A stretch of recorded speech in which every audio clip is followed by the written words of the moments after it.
تنزيل من رب العالمين.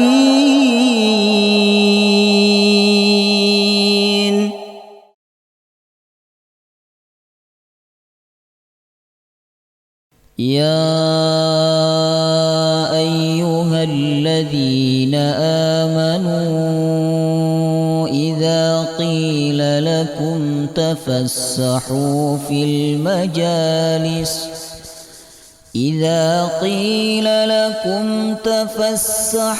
في المجالس فافسحوا يفسح الله لكم وإذا قيل انشزوا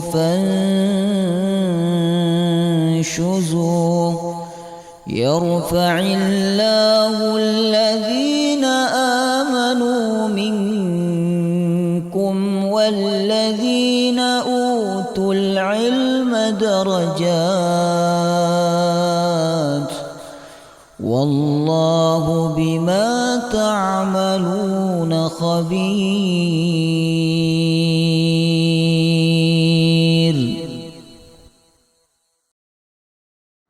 Alhamdulillah, kita wajib untuk selalu bersyukur kepada Allah Subhanahu wa ta'ala, karena Allah Subhanahu wa ta'ala yang selalu memberikan nikmat kepada kita semua. Salah satu nikmat yang patut untuk kita syukuri yaitu nikmat kita dimudahkan oleh Allah pagi hari ini untuk berada di masjid melaksanakan sholat subuh berjamaah. Tidak semua orang beriman diberikan kenikmatan ini. Ya, salah satu yang dipilih oleh Allah adalah di antaranya kita yang dipilih oleh Allah untuk mendapatkan kenikmatan ini. Kenikmatan ini apabila disyukuri kepada Allah, maka Allah Subhanahu wa ta'ala akan menambah kenikmatan ini. La in syakartum la azidannakum. Allah akan menambah kita semakin istiqamah salat subuh berjamaah. Allah akan menambah kita semakin cinta salat subuh berjamaah. Allah akan menambah kita semakin cinta kepada majelis ilmu. Semoga kita selalu menjadi hamba yang bersyukur kepada Allah. Amin ya rabbal alamin. Hadirin hadirat jemaah rahimakumullah, dalam hidup ini jangan takut dibenci oleh manusia, karena tidak ada yang selamat dari kebencian manusia. Tidak ada yang selamat dari kebencian manusia, karena memang kita tidak bisa membuat semua manusia mencintai kita.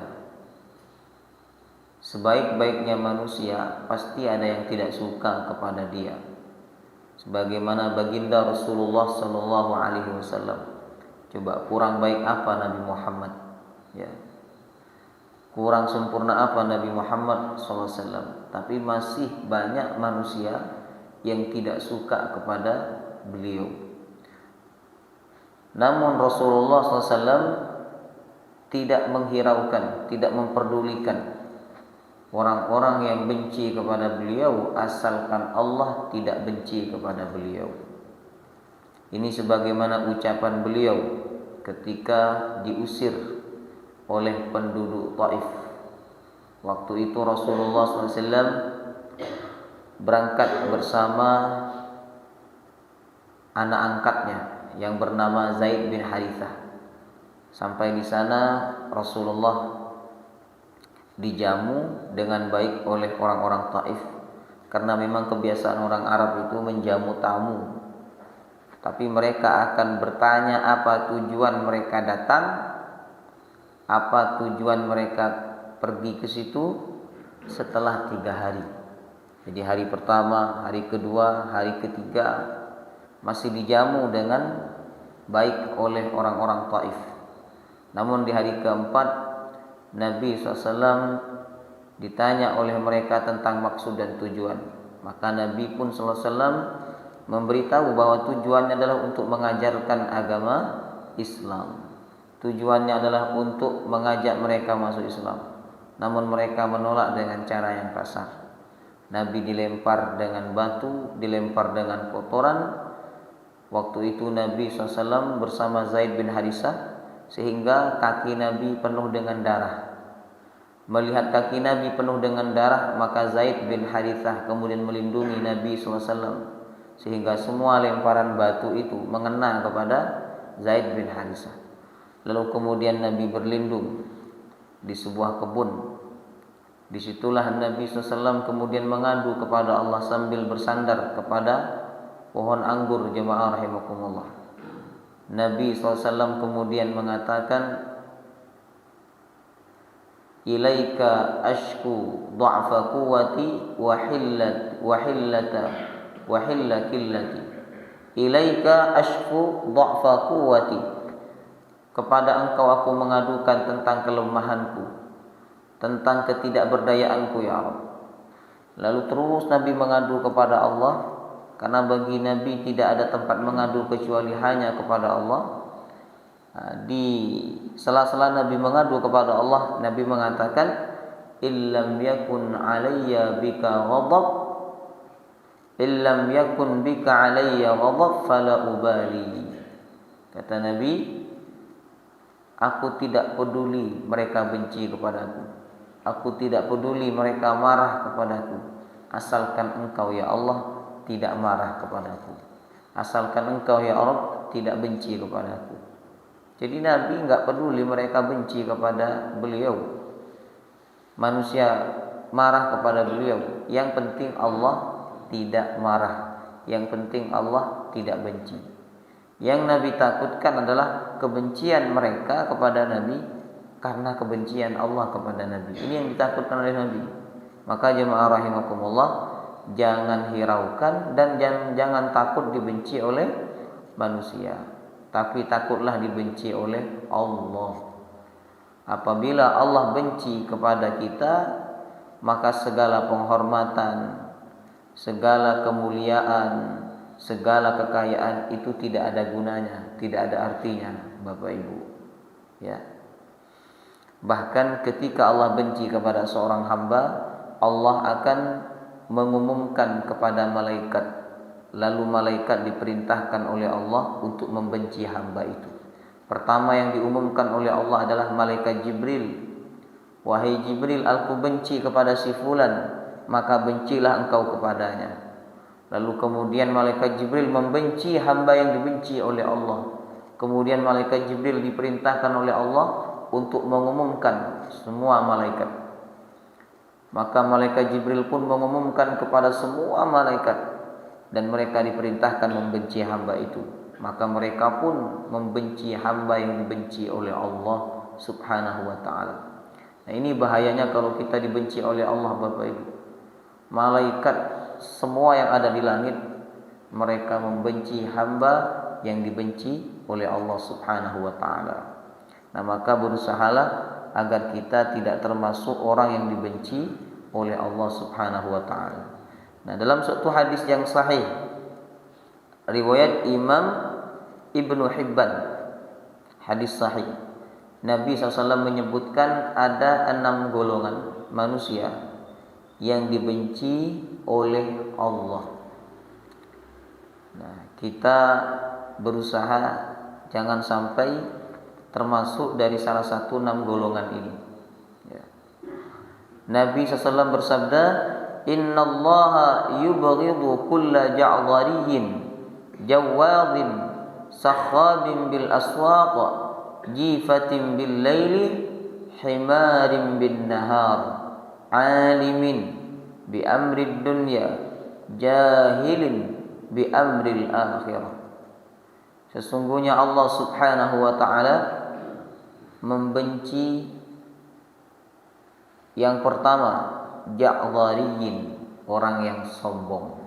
Nah, ini pertama yang dibenci oleh Allah adalah orang yang sombong. Kenapa sombong pertama disebut oleh Allah? Karena ini sifat jelek yang paling dibenci oleh Allah. Mungkin kalau kita punya sifat tidak ikhlas sedikit, dimaafkan oleh Allah. Mungkin kita punya sifat dengki tapi sedikit, dimaafkan oleh Allah. Tapi sombong walaupun hanya sedikit, ini tidak dimaafkan oleh Allah. Ya. Bahkan Nabi mengatakan la yadkhulul jannah man kana fi qalbihi mithqalu dzarratin min kibrin. Tidak akan masuk surga orang yang di dalam hatinya ada sebiji zarrah dari sifat sombong. Sedikit aja enggak masuk. Apalagi banyak, jemaah rahimakumullah. Ya. Jadi Allah itu sangat benci kepada orang-orang yang bersifat sombong. Makanya wajar Nabi menyebut pertama dalam hadis ini, manusia yang paling dibenci oleh Allah adalah ja'dhariyin, orang yang sombong. Ya. Sombong itu Bapak Ibu ada dua. Ada sombong kepada al-haq, ada sombong kepada makhluk. Sombong kepada al-haq adalah tidak mau menerima kebenaran, tidak mau menerima nasihat. Ini termasuk orang yang sombong. Nabi SAW pernah menasihati seseorang yang makan dengan tangan kirinya. Lalu Nabi SAW mengatakan, makanlah dengan tangan kananmu, kul biyaminik. Tapi laki-laki itu menyombongkan diri, tangan kananku tidak bisa diangkat. Padahal tangan kanannya ya bisa diangkat, tapi dia sombong, tidak mau menerima kebenaran. Lalu Nabi SAW mengatakan, tangan kananmu tidak bisa diangkat beneran. Maka setelah dia makan, ternyata tangan kanannya betul-betul tidak bisa diangkat sampai dia mati. Nah, ini termasuk sifat yang sombong. Diberitahu, dinasihati, justru marah. Ya. Para sahabat zaman dahulu, jemaah rahimakumullah, apabila mereka dinasihati, ditegur, justru mereka senang. Bahkan mereka memberikan uang kepada orang yang menegurnya. Seperti sahabat Umar bin Khattab. Kalau ada orang yang mengkritik beliau, langsung dikasih uang sebagai bentuk terima kasih. Nah, jadi kalau kita dinasihatin oleh siapa saja, baik oleh atasan kita, baik oleh ustadz, ataupun oleh orang biasa yang secara kedudukan di bawah panjenengan, lalu kita tidak menerima nasihat itu, kita sakit hati, berarti ada sifat kesombongan di dalam diri kita. Ya, hati-hati.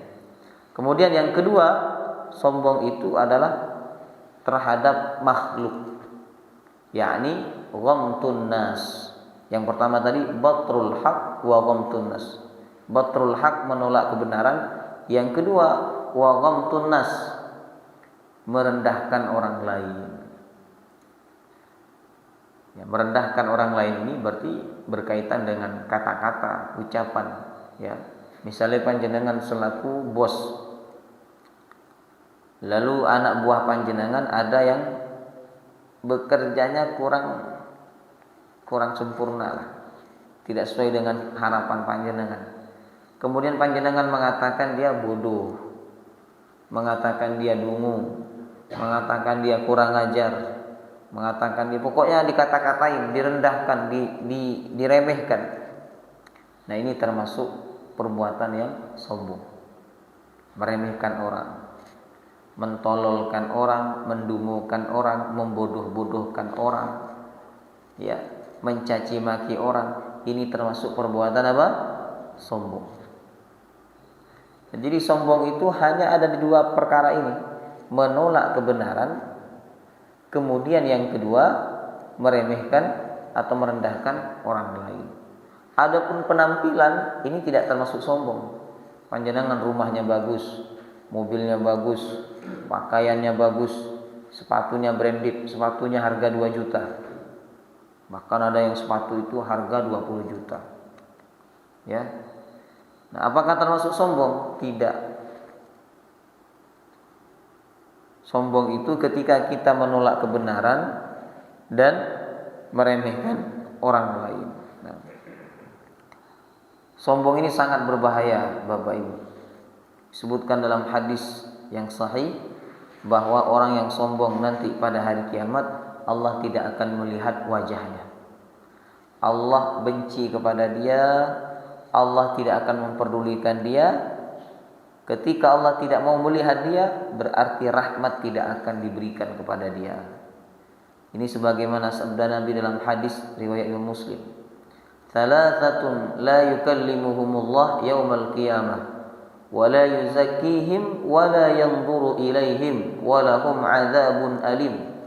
Ada 3 golongan manusia yang mana Allah tidak akan melihat mereka, tidak akan menyelamatkan mereka, tidak akan berbicara dengan mereka, dan bagi mereka azab yang pedih. Siapa 3 golongan itu? Pertama, syaikhun zanin, orang tua yang berzina. Orang yang sudah tua tapi berzina. Ini sangat benci Allah melihat wajahnya. Allah tidak akan berbicara dengan dia pada hari kiamat. Makanya kalau orang yang masih muda berzina tetap dosa besar, tapi tidak separah orang yang sudah tua dan melakukan perbuatan zina. Nah, itu dihukum dengan hukuman mati orang yang sudah berkeluarga, dan sudah berhubungan suami istri, lalu dia masih berzina, maka dia dihukum mati, ya, dirajam sampai mati. Tapi kalau dia berkeluarga, sudah menikah, cuman belum berhubungan suami istri dengan pasangannya, ya, lalu dia berzina, maka dia tidak dihukum rajam, dia hanya dicambuk sebanyak 100 kali, ya. Kemudian yang kedua, yang tidak dilihat oleh Allah pada hari kiamat nanti adalah wa malikun kadzdzab, pemimpin yang berdusta. Banyak janjinya, setelah jadi pemimpin yang dilaksanakan hanya 30%, 70%-nya enggak dilaksanakan. Berdusta, berbohong, ya, menipu masyarakat, menipu umat. Ini termasuk orang yang tidak dilihat oleh Allah pada hari kiamat. Kemudian yang ketiga, kata Nabi, ailin mustakbir. Ailin mustakbir, orang yang miskin dan menyombongkan diri. Udahlah miskin, sombong. Bagaimana orang miskin kok bisa sombong itu? Nah, zaman sekarang ini banyak orang sebenarnya nggak mampu, tapi memaksakan diri untuk beli sesuatu supaya kelihatan mewah. Contohnya nggak usah jauh-jauh Bapak Ibu, masalah sepatu, ya.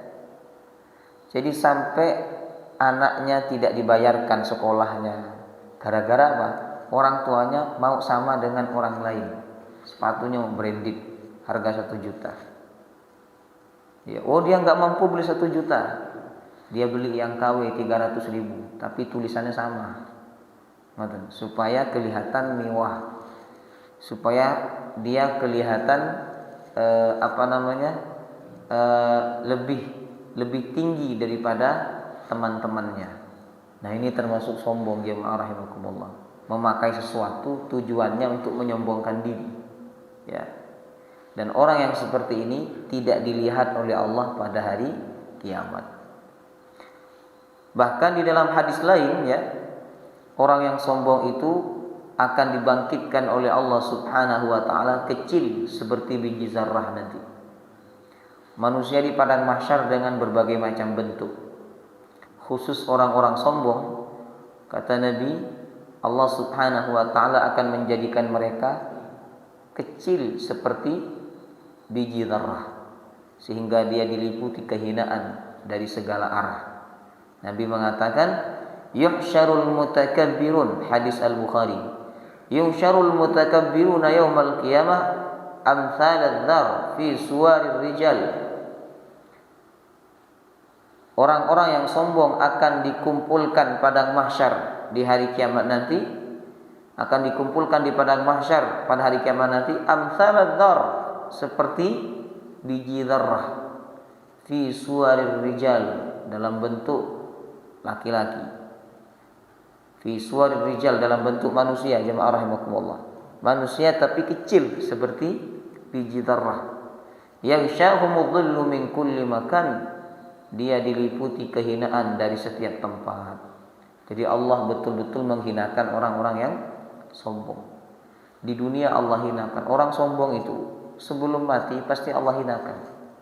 Apalagi mereka sombong kepada kebenaran, Ya, coba perhatikan kisah-kisah orang yang sombong.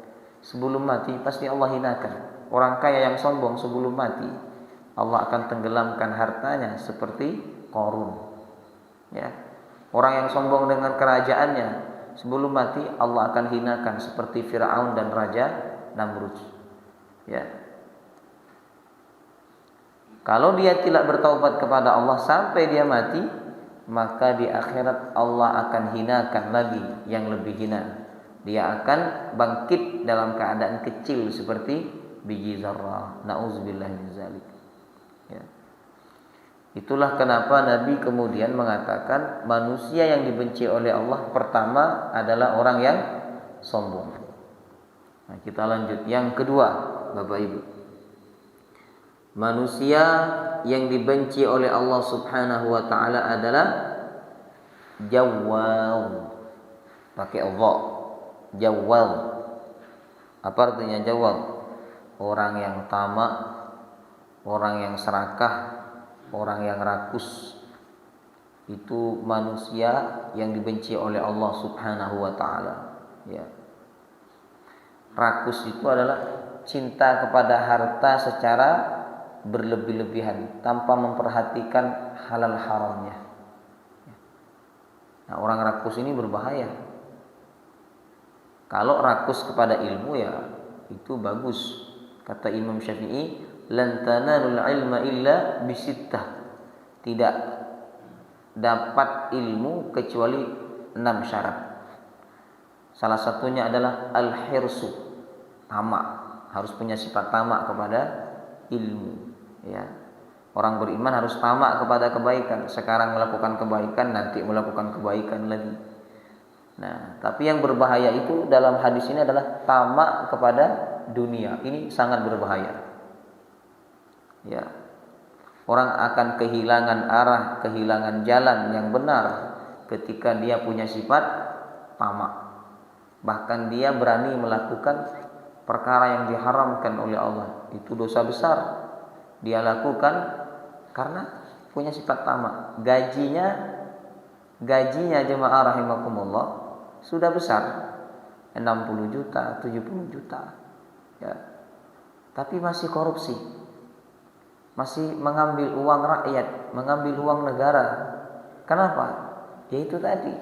Karena punya sifat tamak. Ya. Nah, orang yang tamak ini dikecam oleh Allah Subhanahu wa taala dalam surah Al-Humazah.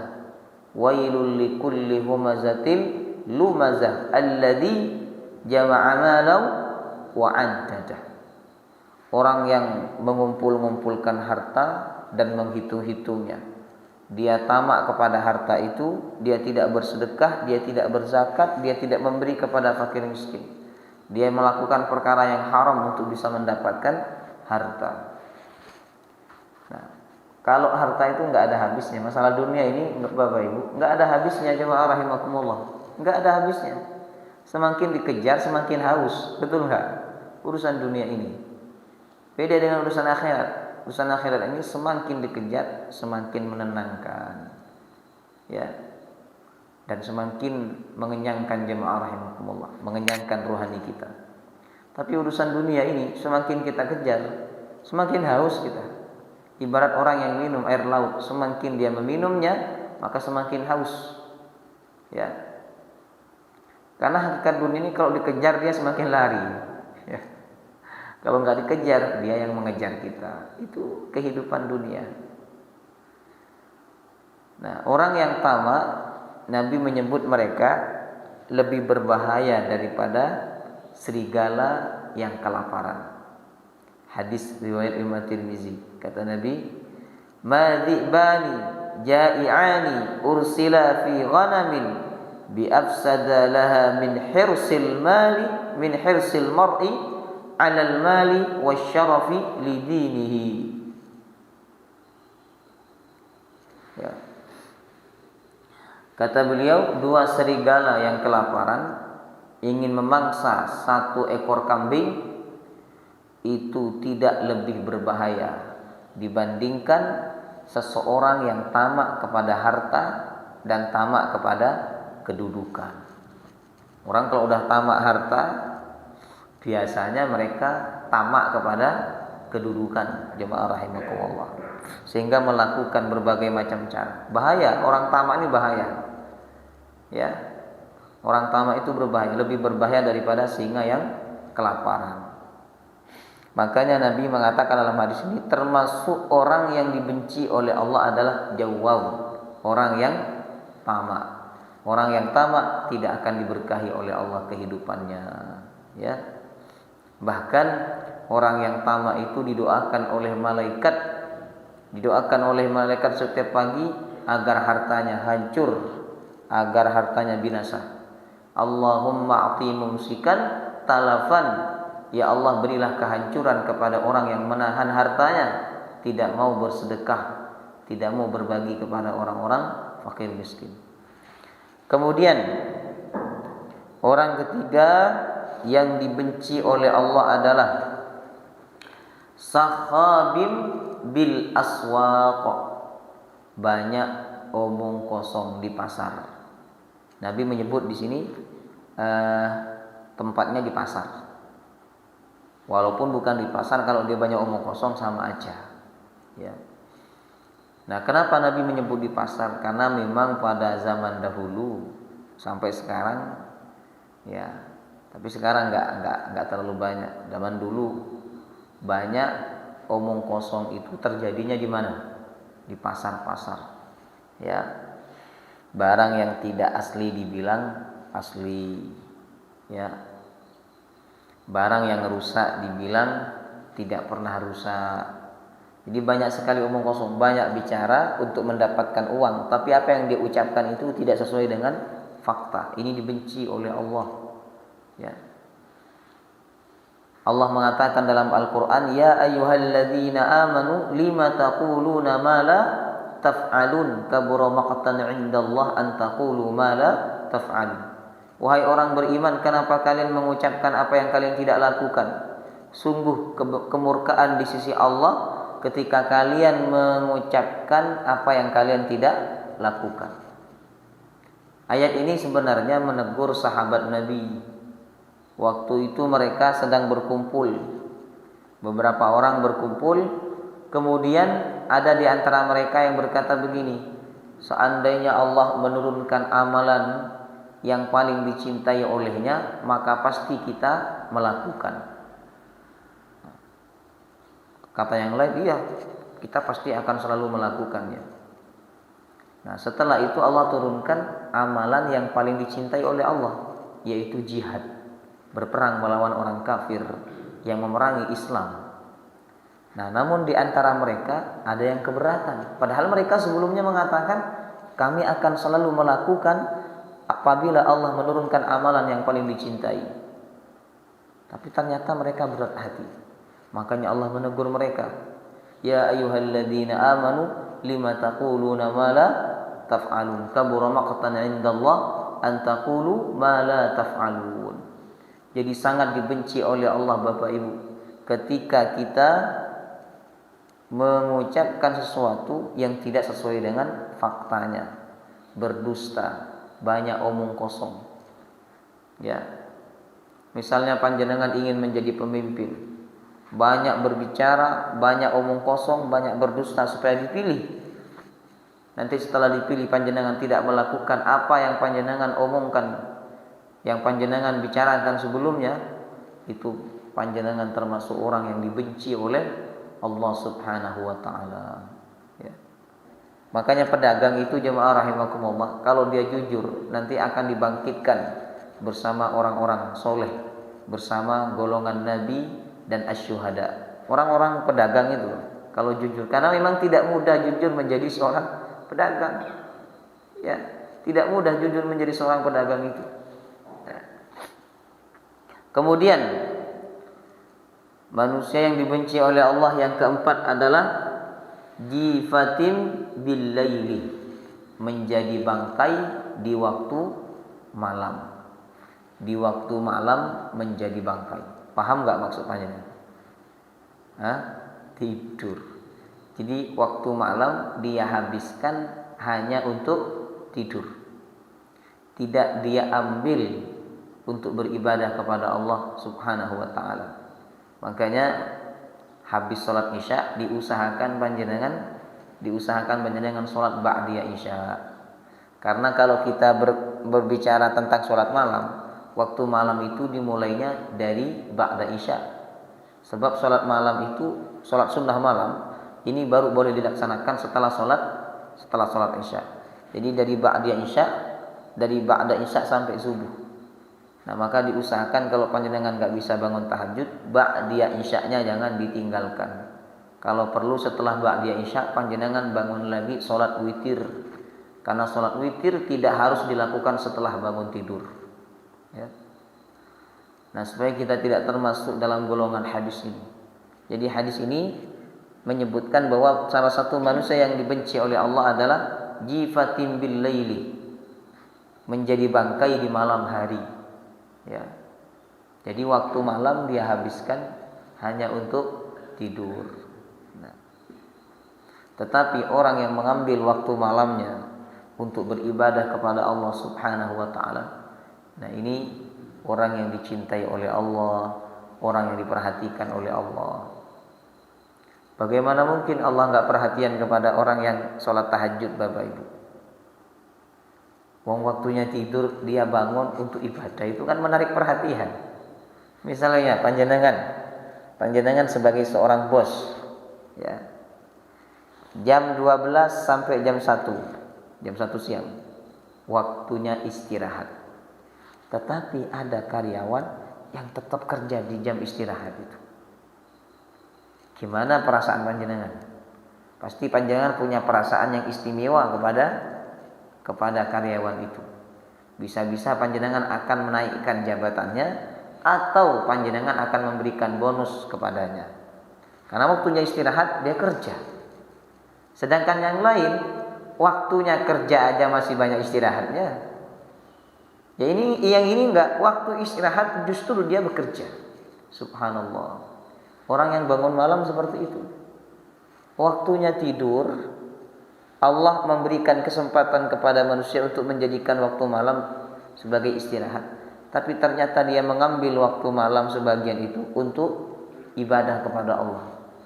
Makanya Allah Subhanahu wa taala perhatian kepada dia. Nabi menyebutkan dalam hadis yang sahih, riwayat Imam Ahmad, "Thalathatun yadhakullahu ilaihim."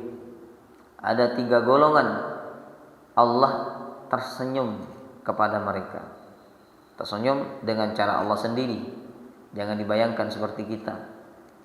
Kata Nabi, ada 3 orang, 3 golongan Allah tersenyum melihat mereka. Siapa mereka itu? Yang pertama, ar-rajul idza qama minal laili yusalli. Seseorang yang bangun di waktu malam untuk sholat. Subhanallah. Allah tersenyum melihat dia. Bahkan Allah mengatakan kepada malaikat Jibril, "Wahai Jibril, lihat tuh hambaku. Dia rela meninggalkan tempat tidurnya, rela meninggalkan selimutnya, rela meninggalkan istrinya di tempat tidurnya hanya demi beribadah kepadaku." Makanya Allah mengatakan, kalau dia punya hajat, aku akan kabulkan hajatnya. Dia punya keinginan, aku akan penuhi keinginannya. Dia minta ampun, aku akan ampuni. Dia bertaubat, aku akan terima taubatnya, kata Allah. Jadi menarik perhatian Allah orang yang bangun di waktu malam itu, Bapak Ibu. Ya, Allah cinta, Allah tersenyum, Allah perhatian kepada dia.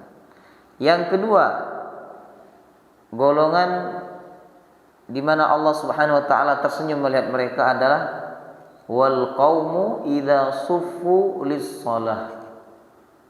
Manusia yang mengatur shaf, berbaris rapi untuk apa? Untuk sholat. Panjenengan sholat di rumah sah napa mboten? Sholat subuh di rumah sah napa mboten? Sah kan? Boleh dapat pahala sholat subuh di rumah. Tapi panjenengan bela-belain datang ke masjid, sholat subuh di masjid, mengatur shaf yang rapi. Nah, ini Allah perhatian kepada panjenengan. Allah tersenyum melihat panjenengan. Ya. Rela meninggalkan rumah, anak istrinya hanya demi memenuhi panggilan Allah di masjid. Ya. Makanya orang yang sholat berjamaah itu selalu diperhatikan hidupnya oleh Allah.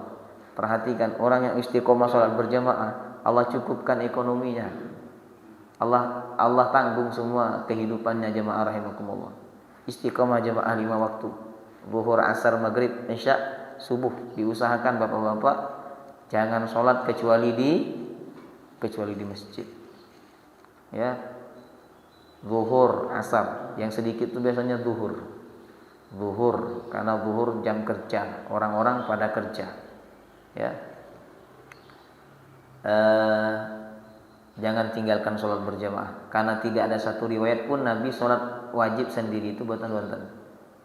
Walaupun Nabi sakit, Nabi tetap berjamaah di rumahnya bersama istrinya dan para sahabatnya. Ya.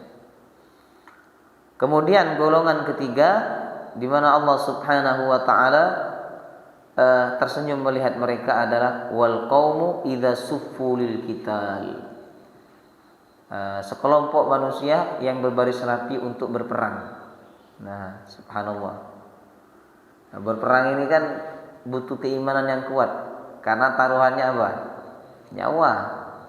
Tapi dia kemudian berangkat untuk perang berbaris rapi dalam peperangan supaya bisa mengalahkan musuh-musuh Islam. Ya. Maka Allah tersenyum melihat mereka.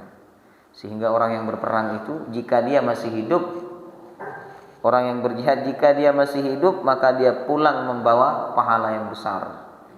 Dan jika dia meninggal, jika dia wafat di peperangan, maka dia wafat sebagai syahid. Dan apabila dia mati syahid, dia bisa memberikan syafaat kepada 70 anggota keluarganya. Subhanallah. Jadi orang yang berperang itu berperang dalam artian berperang melawan orang-orang kafir yang memerangi orang-orang Islam. Ya. Itu pahalanya luar biasa jemaah rahimakumullah. Ya. Apalagi seperti sahabat yang perang Badar itu. Itu udah enggak ada yang bisa mengalahkan amalan perang Badar. Jadi amalan yang paling mulia itu amalan ikut perang Badar dan kita enggak bisa menandingi mereka. Ya, sampai Nabi mengatakan dalam hadis yang sahih, apapun yang mereka lakukan setelah perang Badar, Allah akan mengampuni mereka. Bayangkan itu. Jadi sahabat-sahabat yang ikut perang Badar itu, setelah perang Badar mereka melakukan apa saja, udah dapat jaminan ampunan dari Allah. Dosa apa saja. Nah, karena keutamaan perang Badar itu saking besarnya tidak bisa dikalahkan oleh dosa apapun. Jemaah rahimakumullah. Enggak bisa dikalahkan oleh dosa apapun perang Badar itu. Ada sahabat Nabi yang pernah membocorkan rahasia Nabi kepada orang kafir Mekah. Ingin dipenggal kepalanya oleh Umar bin Khattab, tapi kata Nabi jangan. Bukankah orang ini termasuk Al-Badar? Termasuk orang yang ikut perang Badar. Subhanallah. Itu perang yang paling besar dan paling mulia di dalam sejarah Islam. Jadi kalau kita bangun di waktu malam, Bapak Ibu, dalam hadis ini Allah tersenyum. Tetapi kalau kita menghabiskan waktu malam mulai dari Isya sampai subuh, bahkan subuh pun tidak bangun misalnya, dihabiskan hanya untuk tidur, maka dia termasuk manusia yang dibenci oleh Allah. Kemudian yang kelima, manusia yang dibenci oleh Allah adalah himarim bin nahar, menjadi keledai di siang hari. Di waktu malam menjadi bangkai. Kalau di waktu siang dia menjadi apa? Keledai.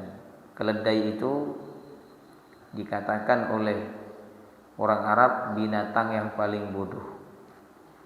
Kemudian yang kedua, dia dipekerjakan tanpa mengambil manfaat dari yang dia kerjakan itu. Nah, keledai.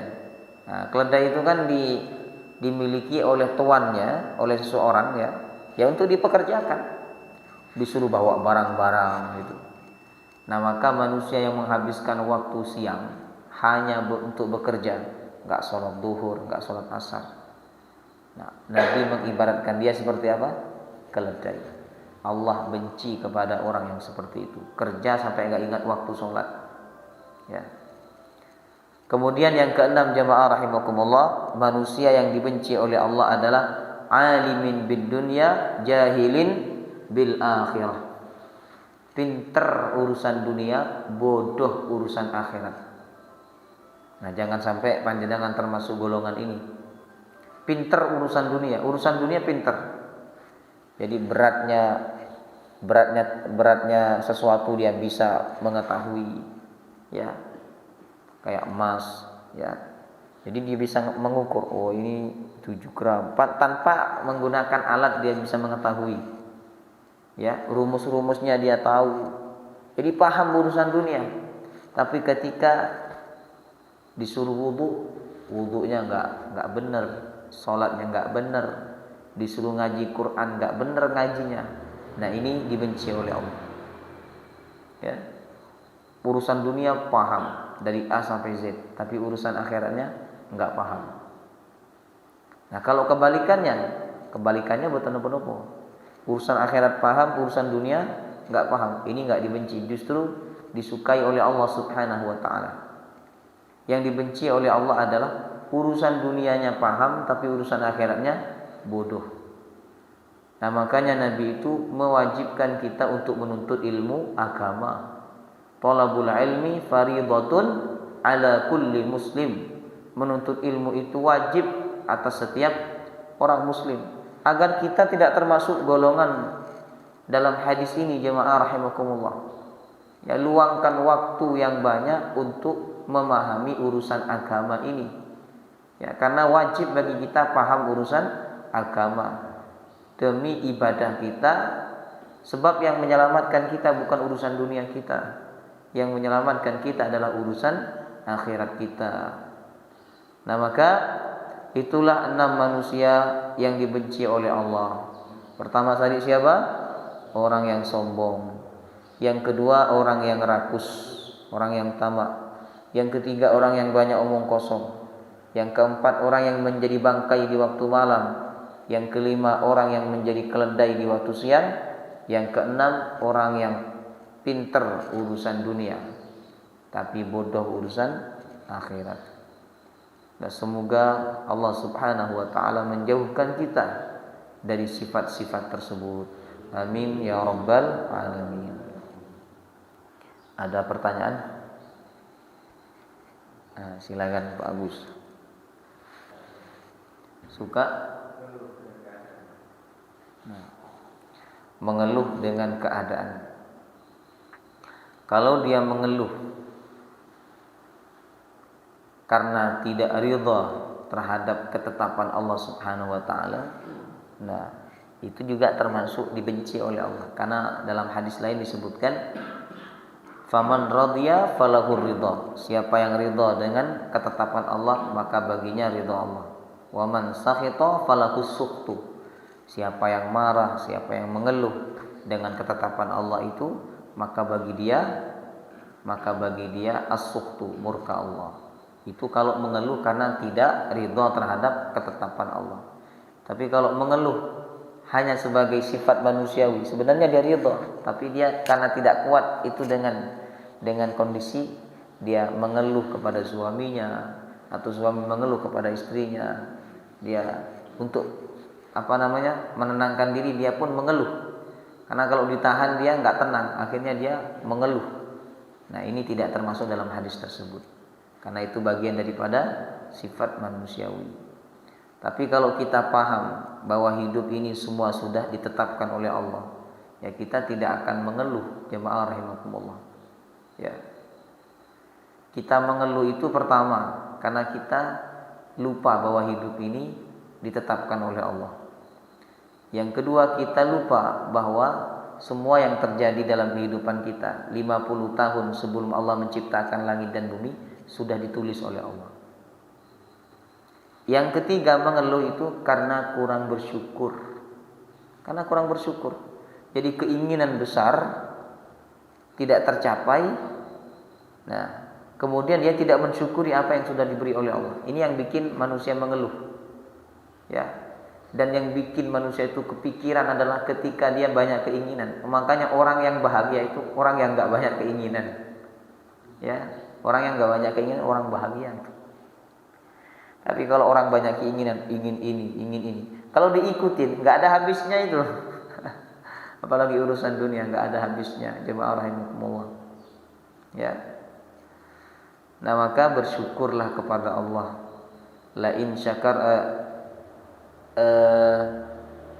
kata Allah Subhanahu wa taala mengatakan, apabila kalian bersyukur, kalian tidak akan diazab, kalian tidak akan disusahkan oleh Allah Subhanahu wa taala. Allah mengatakan dalam Al-Qur'an. Ya. In syakartum wa amantum. Ya. Jika kalian bersyukur dan beriman kepada Allah. Jadi mengeluh karena tidak ridha terhadap takdir Allah, terhadap ketetapan Allah, ini termasuk orang yang mendapatkan murka Allah. Wallahu taala a'lam bissawab. Subhanakallahumma wa bihamdika asyhadu an la ilaha illa anta astaghfiruka wa atubu ilaik. Wassalamu alaikum warahmatullahi wabarakatuh.